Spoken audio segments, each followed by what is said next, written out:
Hey guys, how's it going? It's Etanyos here. Welcome to episode number 6 of this NHL 22 Edmonton Oilers franchise mode here in Oil Country on my channel. If you guys have missed episodes up to this point, head up into that top corner. If you do enjoy this one, show your support by dropping a like, subscribing, and hitting notifications. You know the drill. So let's get into this. So last episode, we finished off the episode with the 2027 NHL draft, where we were able to land quite a few decent prospects. Overall, we got some really good name players here.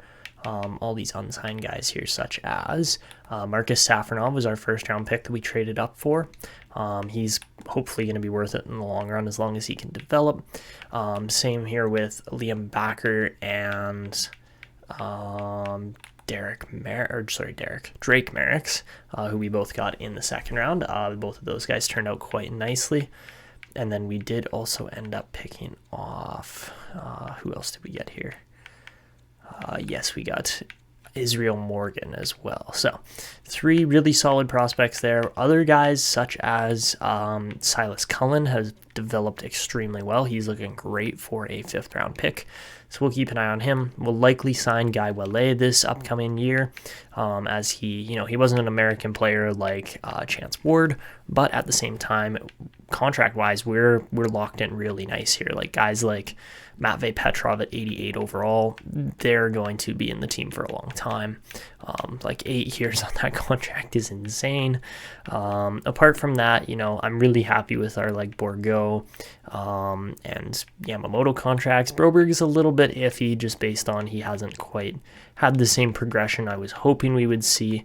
But the only guy I'm really worried about that's left to sign here in our team is Aaron Kiviaru, and he's still got 2 years left after this season before he expires. So yeah, we're not too worried about that. But yeah, really overall the team is in great shape.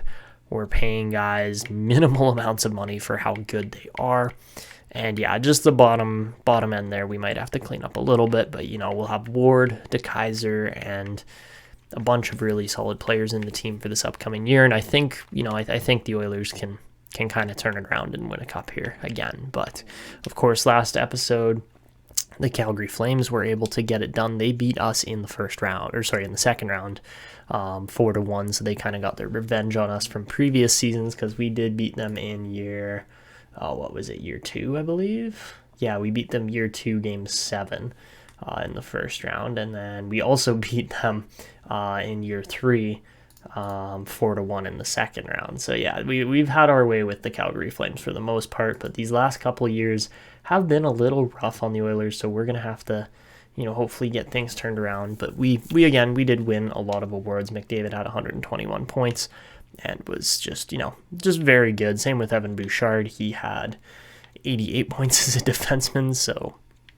yeah, we've had some pretty solid seasons here recently, but at the same time, finishing first place does not guarantee anything in the playoffs. So let's get to the off season here and the re-signing phase to start things off. We'll try to re-sign our goalie coach if we can for the amount of money that we've got, but we'll have to wait and see if Prohorkin actually signs up or not.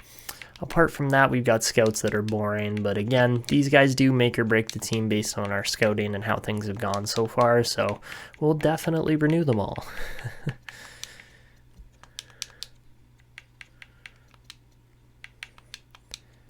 All right, and then looking at expiring players, no RFAs, so that means we are going to get Vyacheslav Grigorenko for the price of just $9.05 million, as well as Pius Sutter for $1 million.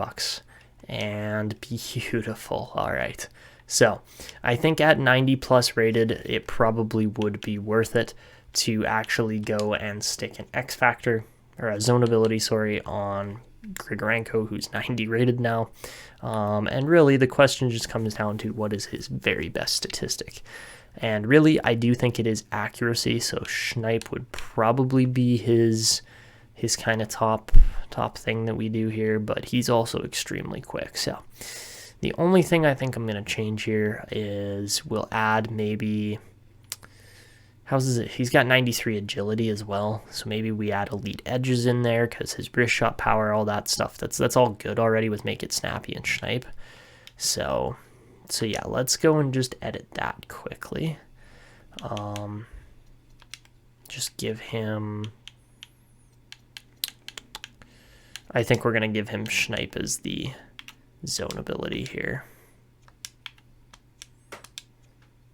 And then we will do Elite Edges probably as his other one, because he is just that good on his edges. Where is Elite Edges? Am I blind? There we go. All right, so yeah, we'll give him Schneip, obviously, as his number one kind of like ability, his zone ability, of course. And I think that's accurate for him. You know, being a number one overall pick, he probably should be able to kind of shoot the puck and stuff like that. And then I don't know, I'm sure most of you guys have realized if you've been playing NHL 23 this year, but like the skating styles were such a pain in the butt. I had to go in and change all of those, and it's just stayed consistently annoying like that all year. So how's his, yeah, okay, he's got the goatee, perfect. All right, so yeah, Grigorenko, we're keeping an eye on as one of our superstar players for the future. So yeah, we'll give him Schneip. Apart from that, we probably could give Petrov one more ability, maybe Wheels. He's extremely fast, so yeah, let's just give him Wheels as an X factor as well. I think that's fitting for how quick he really is. Carries the puck quite well, obviously. So yeah, all right, we'll get Petrov in there, and yeah, this team is looking amazing. So all right, so apart from that, I think we're good to go, ready to go. So let's get into the few remaining contracts we have to sign. There really aren't many. It's mainly just bringing on new players that we haven't signed yet. And yes, we will have Bouchard and Holloway coming up next year that are going to be a little bit expensive, but at the same time, you know, we can probably offload a couple contracts. Guys like, you know, Fabian Zetterlund, or who else? We've got a couple. Yeah, like Lyubushkin's not a great contract. Honestly, Ryan McLeod isn't either. So yeah, we'll figure those out, kind of clear up some space. But we've got at least 7 spots to sign players with here. So I think we're signing up these 2 new D-men in Cullen and Safronov. I don't think we're going to let Safronov develop overseas because the ice time is atrocious over there. So yeah, we'll get Safronov and Cullen, and then we will also get Guy Wallet this year. I think he's got a chance at making our team. If not, we send him back to junior for 1 more year. And apart from that, not too many other players I'm actually going to sign just yet, apart from maybe Gregory Albert. We'll get him signed up. But yeah, I don't know, like Prosser, Petrov, Nordgren, those guys, I just don't see us signing them because we have better potential players coming up the pipeline. So apart from that, I think we should sign Cohen Ramirez this year at 68 overall. He's going to be good enough to play a backup role. And apart from that, you know, we're not really spending too much on other guys there. So looking at our defense, we've got, you know, a big 4 there for sure. And then, you know, Ryan Attard and a couple other guys here, like Lyubushkin's not bad. We'll definitely try to stick him in the NHL this upcoming year because he is, you know, he's 33. He's not a bad defenseman at all. Were these guys both drafted? Well, Lyubushkin wasn't actually drafted. But how much does Mike Riley want? A little bit too much for that price, so let's try doing just a 1-year deal with him if we can. If we could sign him for, yeah, we can do 2.25. That's not terrible.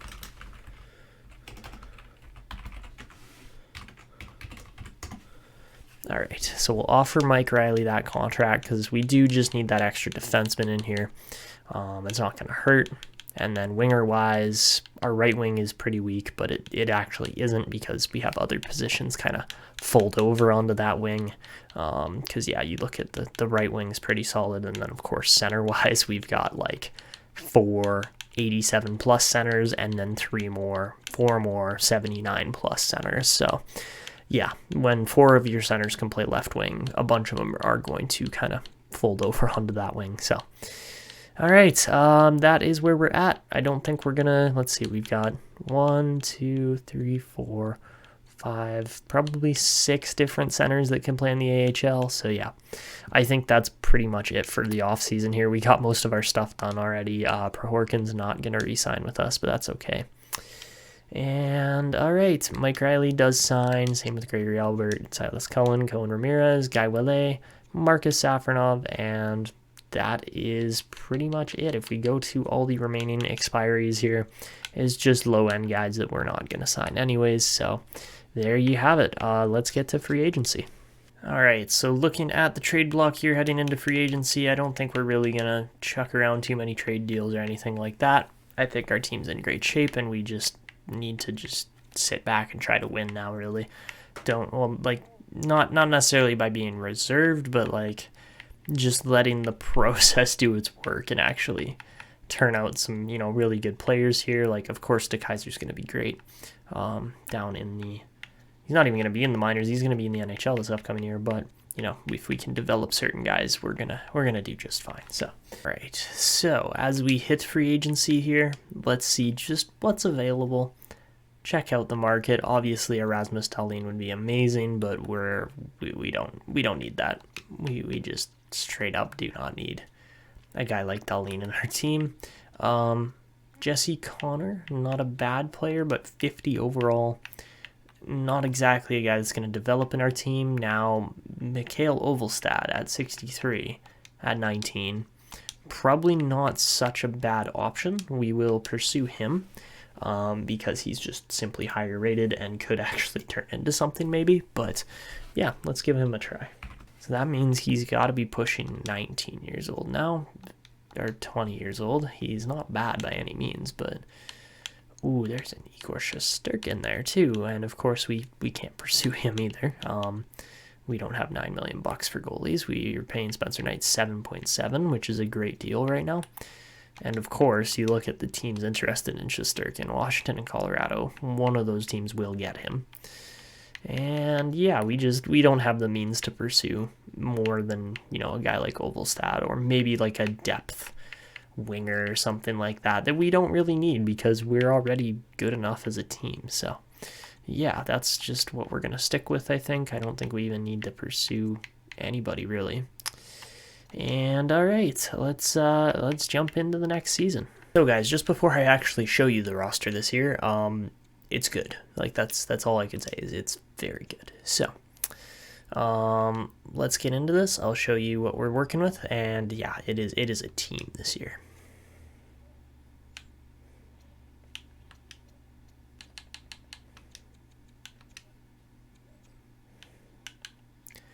All right, so here is the group we are working with. I'm thinking we're going to keep DeKeyser on the top line for now, just because he's a power forward. He balances it out. Sure, he probably won't be able to keep up with McDavid and Draisaitl as well, but he's got that 5-star shot, 5-star physicality.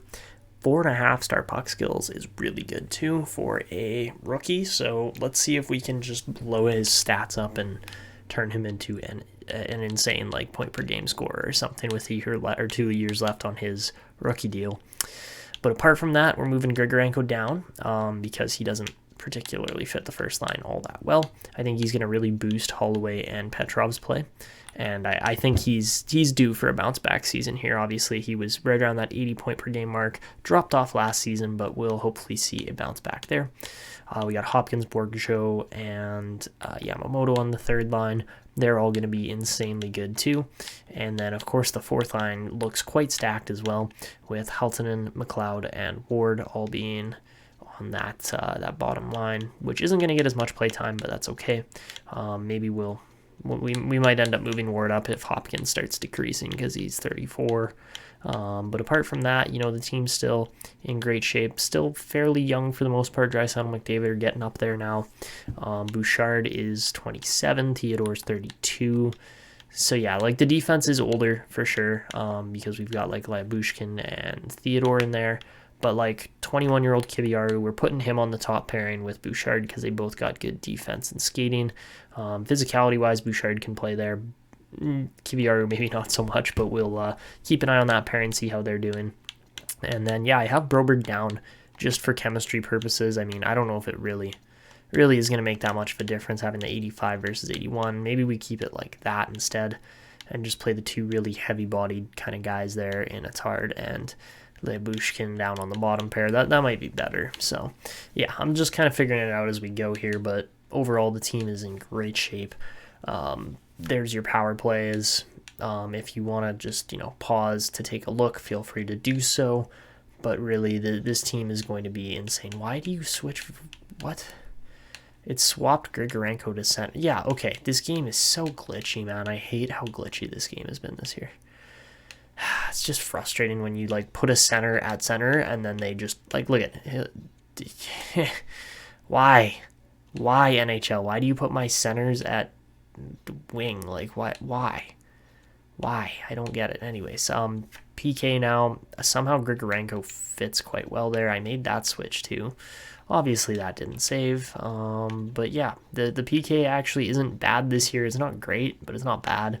So hopefully we'll see some boosts there, and those guys will do well.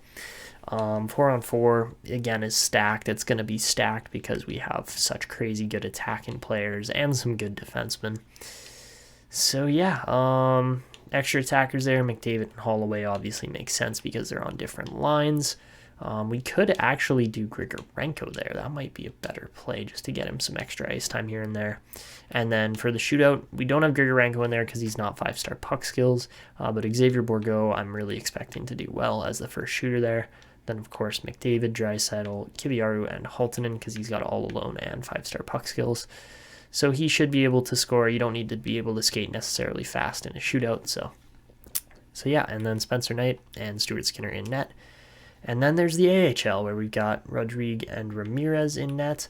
Both of these guys should be decent. I'm hoping Ramirez can have a bit of a breakout year and grow quite a bit. And then, yeah, apart from that, very solid team here overall. The defense isn't quite as solid as our forwards, but that's okay. Hopefully Guy Ouellet can really put up a good season this year with 2 playmakers on either side. I'm expecting a lot of goals out of him, if anything. So yeah, that is the forwards. As far as the defense goes, Safronov unfortunately is a pinch and shoot, which doesn't fit our system so well, but Silas Cullen, Ed Homer, even, Sean Breen, and of course, Mikhail Olvestad, who we just picked up, all fit that system, so we're playing those guys as much as we can. This is a roll all pairings defensive group, so that should be fine. And then really I haven't looked at the power play, but I think it's going to be all right, to be honest. The first unit's really good, second unit's going to be garbage. That's just how this team's going to be. It's going to be good 1, bad 2. That's how Bakersfield will be this year, and there's really no other way around it. But yeah, this is about as good as I could get it, especially with the players we've got, the guys that are in the team. And we are trying to give some minutes to some younger guys like Gregory Albert, who's 20 years old. Hopefully he'll see some growth and development, but really, yeah, I mean, this team's not going to be bad by any means. I don't know why Albert's the extra attacker. That's wrong. That should be Devin Shore. But yeah, apart from that, really, it's because we swapped.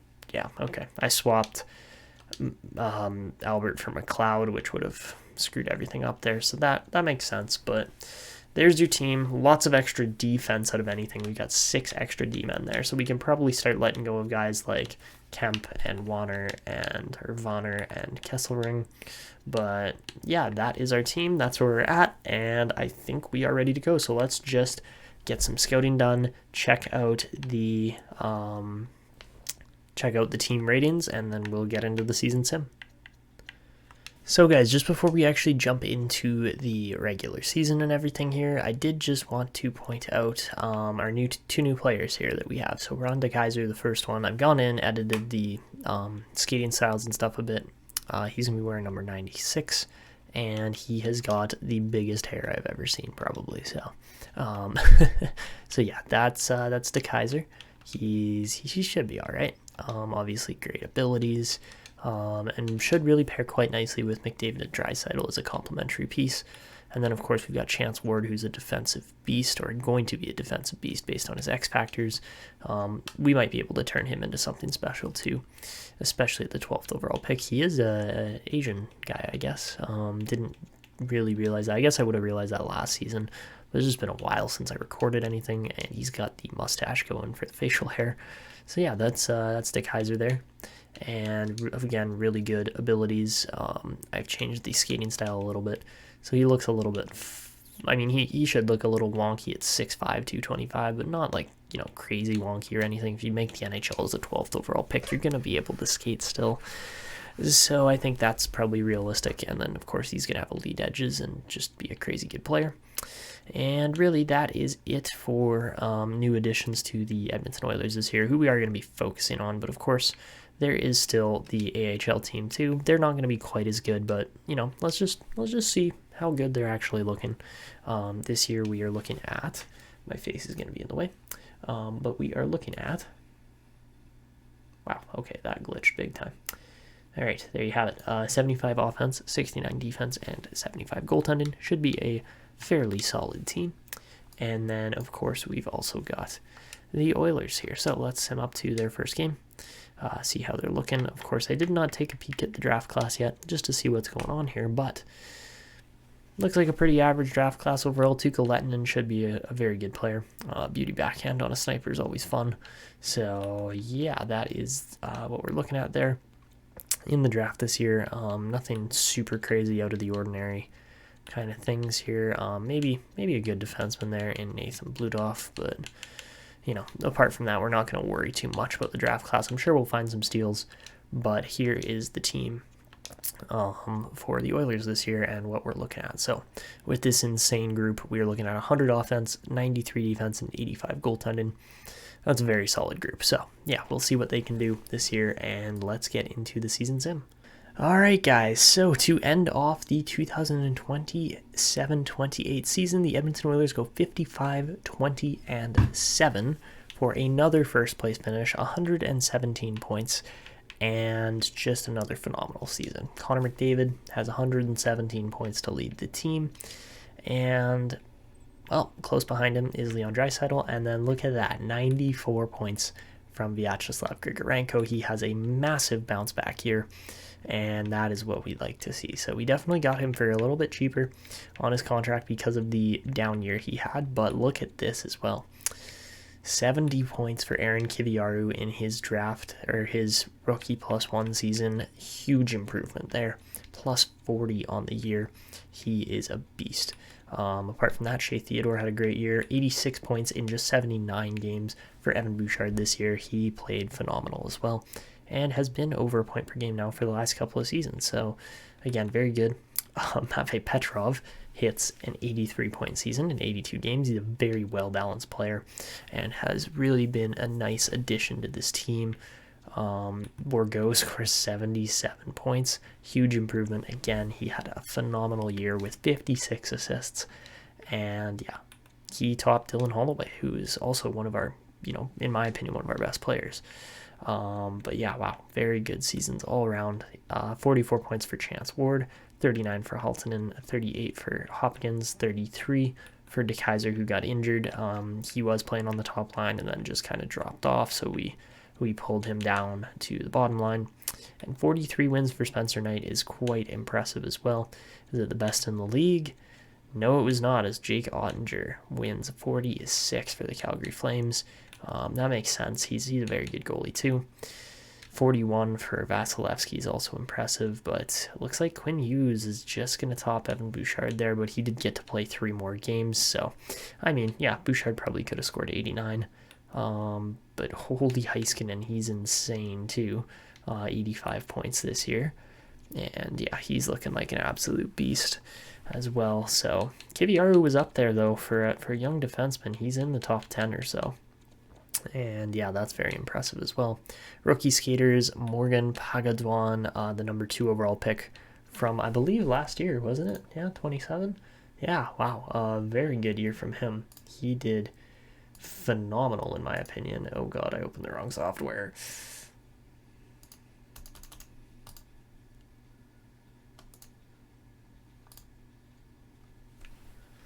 But 37 goals, very impressive there.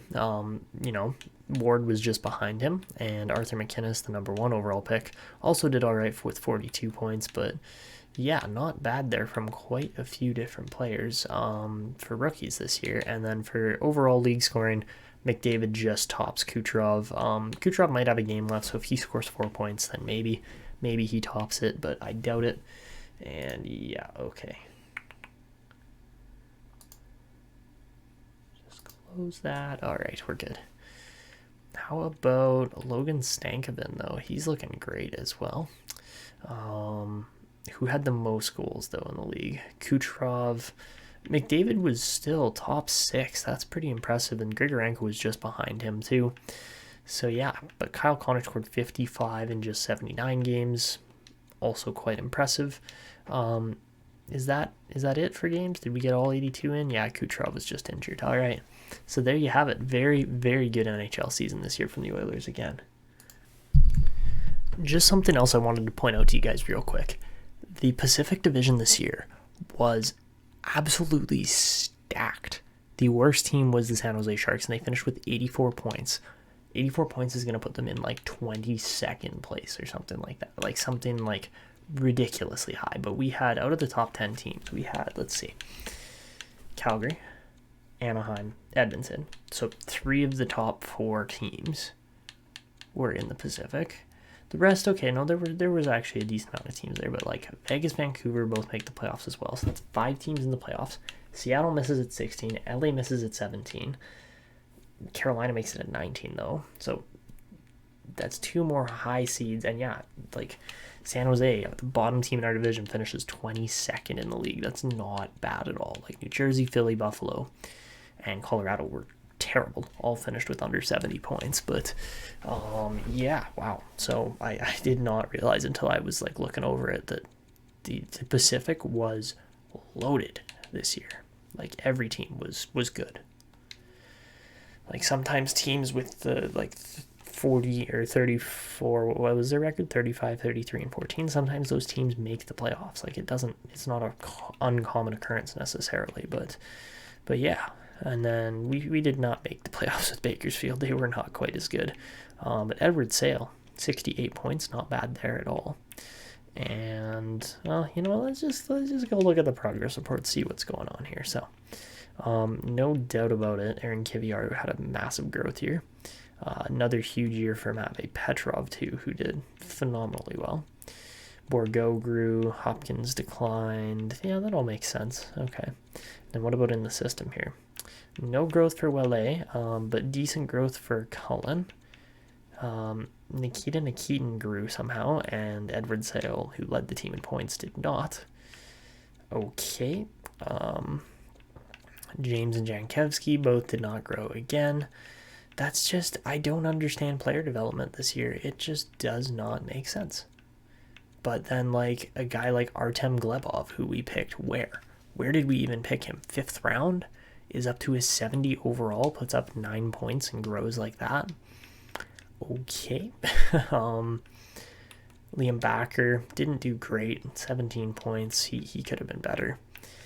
Yeah, wow, we did not get a lot of growth here at all with this team this year, unfortunately. So, yeah, I mean, there's still some season left, but yeah, I don't see a lot of progression really happening here. So we're going to be more or less kind of refined to what we have already in this team, and we're going to have to try to hold on to these pieces that are playing really well right now. So yeah, it's going to be a difficult task, but at the same time, I'm all right with where the team's at. Grigorenko, yeah, Grigorenko just continues to impress me. So let's go right now while I'm thinking about it. Let's go and try to get some contract extensions done, because we have got 2 huge name players in Evan Bouchard and Dylan Holloway expiring here.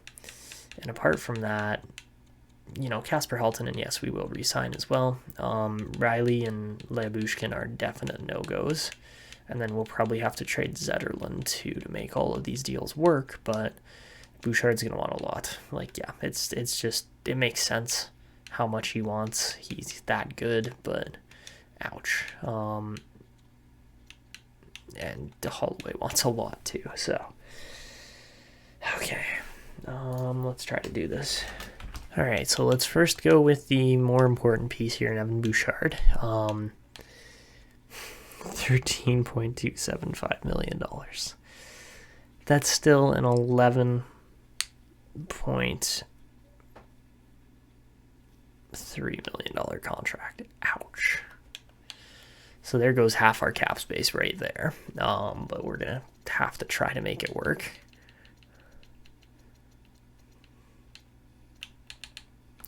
So 11.3 million. Bouchard he's been amazing. He's a point per game defenseman right now, so we gotta hold on to him. And then Dylan Holloway, 1 year at 9.6 million.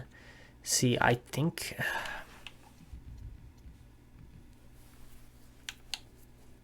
could we get him for 9.35 for the next 8 years? I would love to do that, but I don't know if we can. I don't particularly know if he'll sign it, because we're just gonna be a little bit too short on cap space. So all right, we'll try those. Those are big deals for both those players. Like, that's another two $10 million players on this team, but we're gonna have to make it work. All right, so we are going to get into the playoffs in this episode, but I don't know if we're gonna go all the way through them or what's gonna happen here, because we are taking on the Vancouver Canucks in the first round, and well, that should be an interesting matchup here. All right, so here is the Vancouver team that we are looking at this year. They should be pretty good. Yeah, JT Miller, Hoglander's looking quite nice for them too. Yeah, they've got a pretty solid team here. I don't know why on earth they're playing Garland at center though, over Bergeron and then moving Garland up. Like, again, the AI computers just they need to fix it so bad. It's so stupid. But Demko and Net's pretty good, and yeah, I mean, don't get me wrong, I don't think we should be like they shouldn't be able to put up a fight against us, but they might. So yeah, we'll keep an eye on that, because who knows how it's gonna go. But yeah, our team's just so good at this point that we should be able to win this series quite handily, but we'll see what happens as well. So let's get into this, see how the team does, and here we go. All right, so game one, only got the NHL playoffs this year.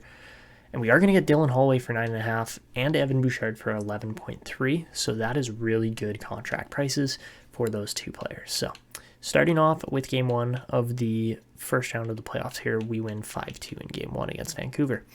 Second game now, and we win 4-2. Draisaitl 6 points in 2 games. Ouch.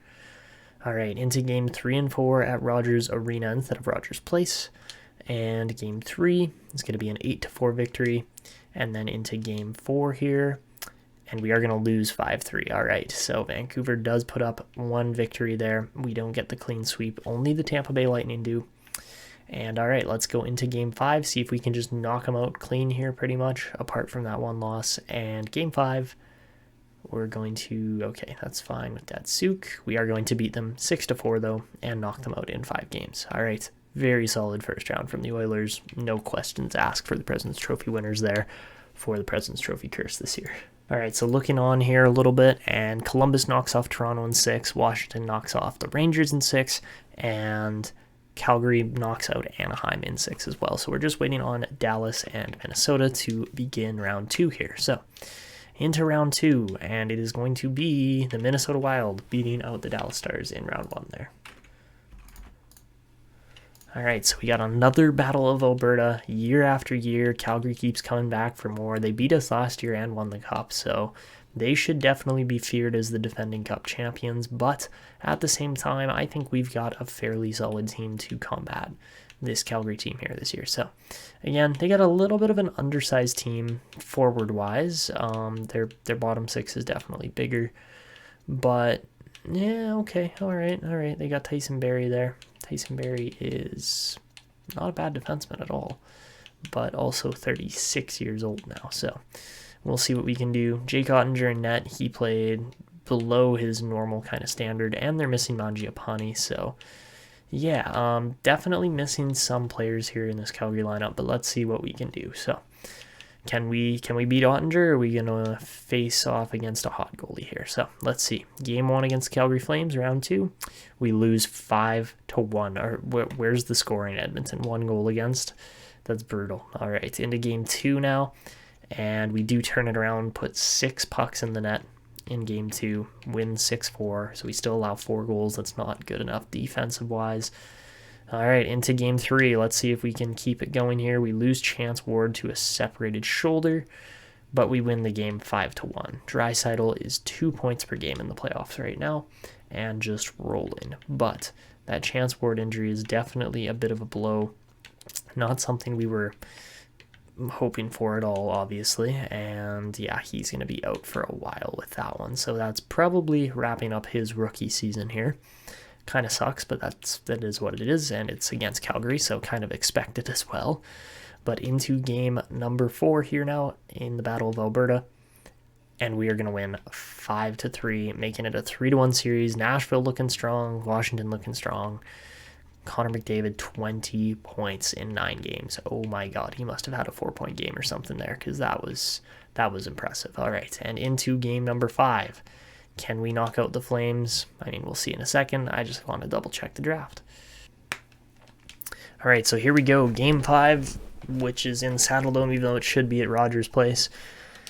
First period, 2-1 Flames. Second period, 4-2 Flames. And really, I do think this one is over unless the Oilers can somehow pull off a miracle comeback. But Calgary's going to defend extremely well. And of course, with Ottinger being backed by some good defense, it's a 1-goal game as Grigorenko scores. Power play, Edmonton does convert. They get the game back. And Grigorenko takes the lead, 5-4. Power play again, Edmonton. This time it doesn't convert. But my goodness, what a sequence by the Oilers to cap off an insane comeback and knock out the defending Cup champions in just 5 games. What a series by Edmonton. My goodness, 3 goals in the third period, and rightfully so. Vyacheslav Grigorenko gets the first start of the game. Wow, what a series from the Oilers there. Again, Washington's through in 5. The rest of the series are going to at least 6. If not 7, but my goodness, it has been a run so far. Looks like both series will go to 7 games as we advance a little bit further here. And who's moving on from those? It's going to be Nashville, and it's going to be Tampa Bay. All right, so let's take a peek at these remaining 3 teams here apart from Edmonton. And first things first, we've got the Nashville Predators, and they are looking pretty nice as a team, not going to lie. They've landed some very solid, very quality picks here over the last couple of seasons, and also turned some of their other players into amazing talents. So props to Nashville for having Alex Nylander on the third line and stuff like that. Maxime Lizin, I forgot about this man. Oh my goodness, yes, he's a penalty machine, I would say. 12 minutes in 8 games is, it's getting up there. But he is an Oilers draft pick too, so keep an eye on him. He'll be a factor in this series for sure. Not a bad defensive group though, and then UC Saros to back it up. Yeah, Nashville's got a pretty sweet team there. So on to the Tampa Bay Lightning now, and the Lightning, they're pretty good as well. Tyler Tullio looking real solid for them. Playing alongside Point and Kucherov. Stamkos still kicking it. Wow. He's, 1,459 points now. That's very impressive.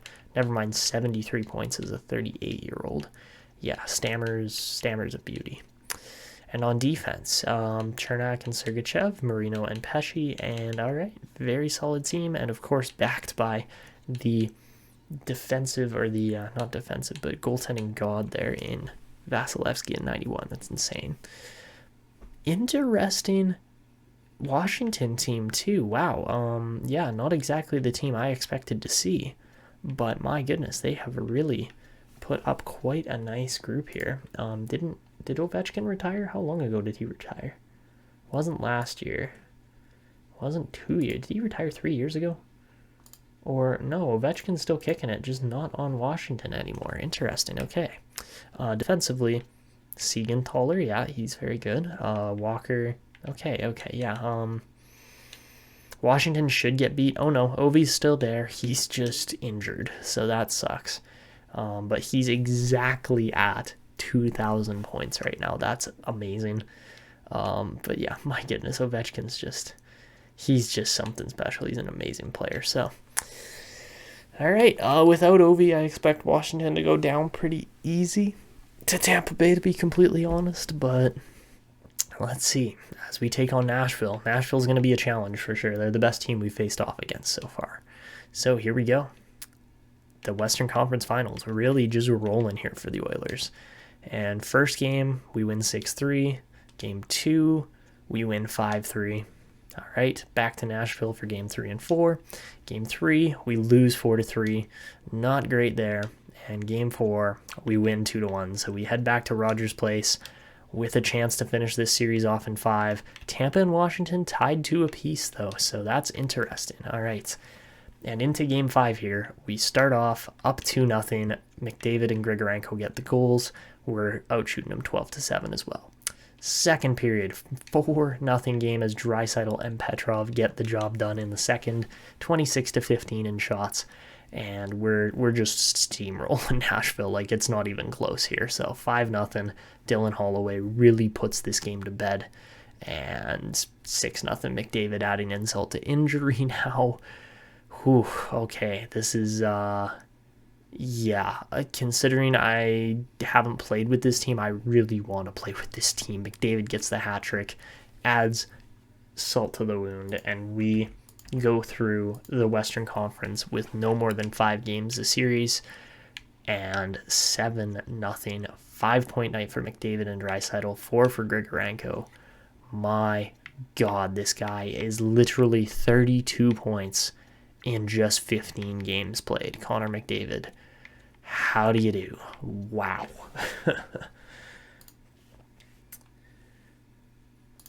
So, after not winning the Cup for 2 years, I think it was really starting to get on McDavid's nerves that we hadn't won a Cup in 2 years. So he's kind of hauling the team by the scruff of their necks to the Stanley Cup Finals here. Not really surprising, but what is Washington's survival against Tampa Bay here, and who's gonna make it? Who's gonna be our matchup in the finals? And it's going to be the Washington Capitals. Oh my God, I did not predict that at all. So Washington, hey, Ovi and McDavid, that is a generational cross matchup. I did not expect. Is Ovi back in the lineup now? Yeah, he is. Okay, so that makes sense. But yeah, they've got, wow, okay, all right. Not at all what I was expecting. Honestly, we will very likely just torch this team. But in the EA simulation case that we don't, then maybe we jump in and play, because honestly, this team is just so flipping good. Like, I don't think I've ever built a team this good in this game anyways yet. I've played a couple franchise modes so far, and like, look at this team, man. Don't get me wrong, Chance Ward would really help out right about now, but I honestly don't think Washington stands a chance against this group. Like, there's just too much firepower and too much offensive threat for their defense and goaltending for us not to win this series. So let's see what happens. So EA simulation magic, please don't screw us now. And game 1 against Washington, we win 6-1. That's that was expected. All right, into game 2. And we win 4-2. All right, 10 goals in 2 games. McDavid's 2 points per game. So not bad, but he kind of just stopped scoring against Washington here. And we do get Chance Ward back. Beautiful. That's what I like to see. All right. So let's toss him right back in here. He's been playing really quite well. 5 goals in 8 games. No assists, but who cares? All right, into game 3 here. And wow, it's, 3-0. 3-0 series. We win 6-3. Stanley Cup Finals. Lord Stanley is in the building. Obviously. McDavid, 35 points in 18 games. He's been phenomenal up to this point. But let's see. Do we complete the sweep or what happens here? First period. 3-0. This team just leveled the league. No issues. No problem. Just good night. We're finishing first. We're winning the cup. No problems asked. All right. Second period, 5-0. Oh my word. All right. That was just a simulation demolition. Like there was no. We just ruined everybody. Like, nobody won more than 1 game against us, and Washington is likely going to get swept here in the finals. So, yeah, the Oilers are for real here, I would say. Oh, there you go. Connor McMichael gets a singular goal. And let's jump in, throw the headphones on for the final minute. Why not? It's over. Sorry, Ovi, you're not getting another cup over McDavid's Oilers here. It's just too unfair. Here we go, 5-1 game. I'm jumping in and playing because it's a 5-1 game. Even if I get scored on twice in the last 30-something seconds, so be it. But my goodness, this team just had their way with everybody here today. Ooh, Kiviaru, you might want to get that. Yep. All right, here goes Kiviaru, darting in as he does in Kiviaru fashion. All right, cool. We'll just walk away from that. That's fine.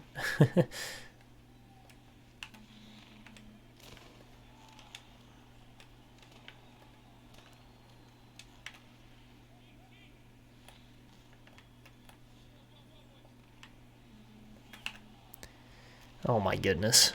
Almost sets up to Kaiser for yet another play. And Bouchard with the thunderclap. Nice save, Brossois. All right. And with 7 seconds left, this is over, but you don't hear any countdown because, of course, this is it. It's just cups in the building. It's a sweep on away ice in Washington, and the Oilers are loving it.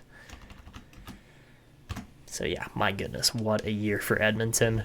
They win the Presidents, they win the Cup, they win every team trophy available, and they have the 3 top scorers in the playoffs. Like, it's just not fair. So McDavid gonna win the draw here over to Grigorenko, and there you have it. The Edmonton Oilers are your 2028 Stanley Cup champions without question. They dominate, they get the job done, and that was just too easy. That really was just too easy for this team. So with Holloway and Bouchard signed up long-term for the future, really it's just going to come down to Kiviaru. Once we get him signed up, this team is set. We beat some former teammates such as Evander Kane, and of course Connor McDavid's your Conn Smythe winner. Who else would be? He scored so many points in so few games.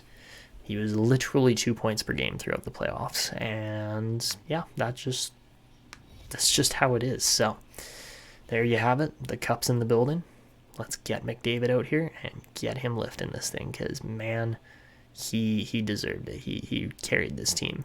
But don't get me wrong, it's a pretty great team to start with anyways. So there you have it. We get the job done. Everything goes right for the Oilers. We don't face the President's Trophy curse or anything. It's over. It's done. We are chilling. And there you have it. Pretty quiet celebration here in Washington, but who cares? Edmonton is got to be going crazy back home. And who's up next? I think it's got to be Draisaitl, second in team points. I think after that, maybe Grigorenko. But give it to Leon. Your number 2, your partner in crime. Yeah, he's just amazing. Amazing performance here from the whole team. Draisaitl especially getting the job done as well. And we do not have a Ryan Nugent-Hopkins to select from here, unfortunately. But that is all good. Let's give it to Grigorenko. Just an absolute beast of a player. Another number 1 overall pick besides McDavid and Hopkins on this team. And yeah, he had a pretty good run too, I would say. He was well over a point per game as well. Just amazing. And finally, I think we gotta hand this one off to, might be his last time winning a cup with this team, but Shea Theodore. Let's hand him the cup. I would have given it to Bouchard, but Bouchard wasn't available on the list, so sure. 32-year-old Shea Theodore playing just the best hockey he can as well. And yeah, there you have it. What a year for the Oilers. Let's get my ugly face out of here as we get the cup celebration. And there you have it. For the second time in this franchise mode in just 6 years, the Edmonton Oilers are your Stanley Cup champions.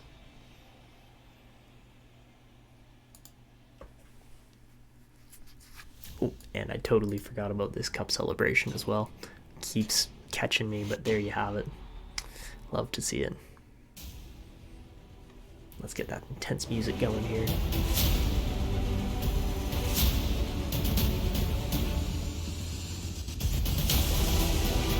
Such a good Edmonton team. It really wasn't in question that they were going to be contending and potentially winning.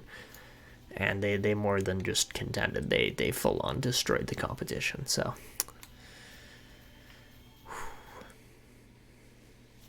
what a year. What a season for the Edmonton Oilers.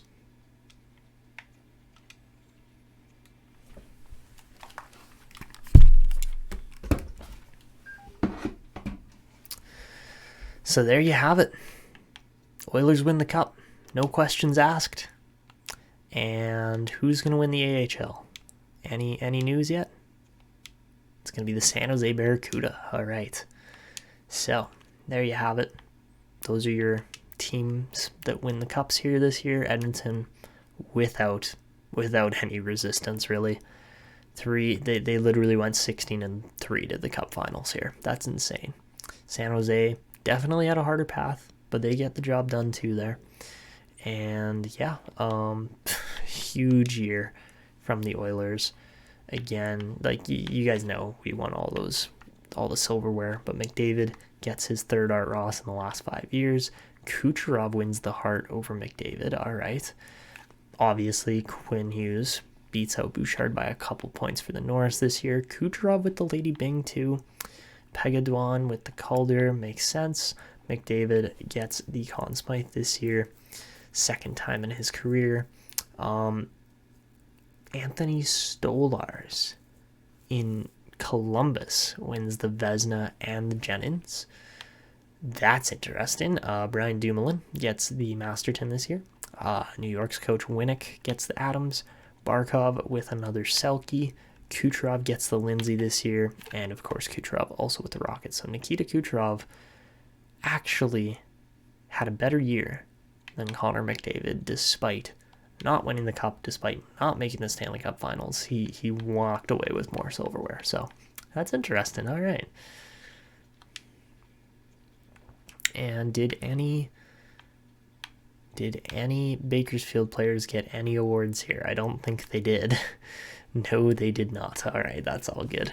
It wasn't exactly the best year in Bakersfield here.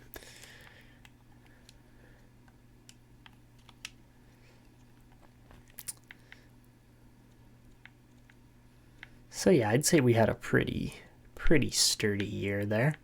With Hopkins on the decline, though, that is definitely something to keep an eye on. Cullen, good growth there, up to a 79. Apart from that, though, like, nobody really jumped out, caught my eye growth-wise for being like, ooh, this guy could make the team eventually. Glebov, maybe. Backer, maybe. Like, those guys were all right. But, yeah, it was just like, ooh, not a lot of growth this year. So, yeah, it is what it is. But I think the only guy that's up now is, Welle with an 82 overall rating. He'll be slotting in somewhere along the bottom end of this team to start off and then moving his way up slowly. So, yeah, there you have it. Contract-wise, we are in extremely good shape apart from maybe Haltonen and a couple other guys along those lines. We've got no money left to offer, essentially. And it's going to be a little bit of a struggle here going into the near future. So, who are we going to have to move is the question. Maybe a Shea Theodore, maybe a Kyler Yamamoto, maybe even Ryan McLeod. Like, there are options, but like Petrov at 90 overall for $1.6 million. Come on. It doesn't get better than that. That is the best deal on the team. And yeah, like Haltonen, we're going to have to sign. We've got 3 different guys, 2 for sure, in Kiviaru and DeKaiser that will be big contracts as well. It's gonna be interesting here for sure. We'll have Hopkins will have expired by then for his current deal. Hopefully he'll want less. Shea Theodore, who knows?